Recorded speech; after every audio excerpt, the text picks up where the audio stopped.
I know that you probably already know that we announced this morning the Kansas City region has been selected as a new home for ESR, ERS, and NIFA.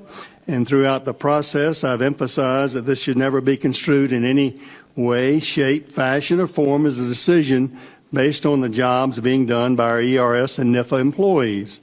In fact, I often publicly and privately brag to our colleagues that USDA has the best workforce in the federal government.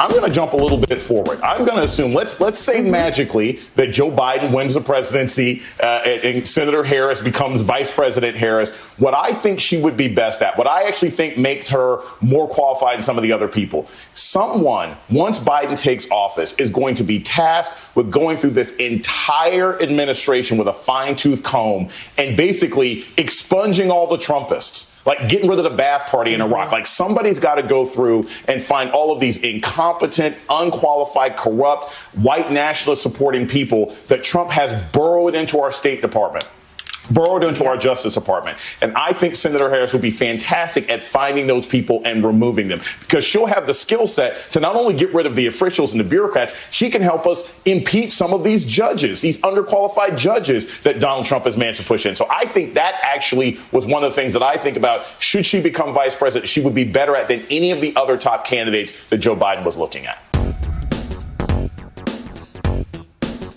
So this is a strategic long-term decision for USDA as an agency. While this is a strategic and long-term decision for USDA, I know that it's not so much for you all. I realize that this is a real-time, immediate, and major change for many of you. I know that your primary concern, as expected, at this moment is for you and your families, and I absolutely understand that. I know that you've been feeling a lot of stress since we announced I think about 10 months ago, our strategic plan to move ERS and NIFA out of the National Capital Region. I want you to know that this decision was not entered into lightly, and having recently undergone a major relocation of my own, I understand the decision creates personal disruption for some of you as well as your families.